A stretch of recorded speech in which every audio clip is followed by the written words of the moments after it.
Maayong Tuesday kanatong tanan, pleasant beautiful people. Alright, anya nasab kami gakatigom kay mangisda. Oh, presko daw kuno diri ang dapita nga isdaan. So, let's give a benefit of the doubt. Okay, sige. Presko, basta ayuhon ni mong pili. Kaya hindi daw lubog-lubog ang mata. O ni agi may aning prutasan, sus, ang ganyo dyan ko strawberries kay tagduhay $3. So, nakagana na siya.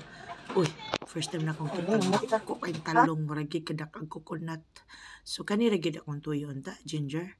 But, di kalikayan makapalit kitag lain. So, dayon me, unan dayon na og tinula.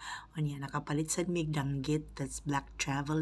Panday na siyang danggitan na, pero lami magina siya. So, mao day ni Ricardo sa akong tinula og paksiw. So, mao na siya. Gatula na lang ko kay para mawala ng atong mga kamingaw sa nga tanan joke. Gisahon gyud na ako ang panakot after nako siya gimarinate sa suka ug other ingredients pa diha para mawala lang ang lansa. Daghanon gyud nagsibuyas and lamas. So gibutangan din na mo talong. So dili na katong dakong talong, katong gamayang talong ang magipalit. So manadayon akong tinula. So, sa pamailangayan, kanya humana sa dang paksiw. So, sa paman atong dugayan, hatagan na nato ni hustisya. Beh, dali na, dere, ari na ta sa lamisa. Oh, mana dayan tagsami, tagsagbo kay, para di mag-ilok. So, lami pigi kayo na mo sa usawan. Diyos ko, Lord, pangatilap-tilap na gitasos na anak jiningkos nito, anak agwanta.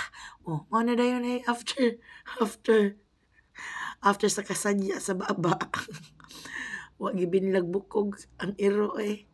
Sas gikob-kob ang iro. Ay gay. Ice cream dayon with fresh strawberry. Uli na dayon ko sa akong Pinoyanan. Hay. Mag-inusara na lang sa kuan eh. Pero good thing na ako strawberry and pinaka-importante ang ginger o ang bring house sa padiay. Plus, and forget not the Evo. See ya!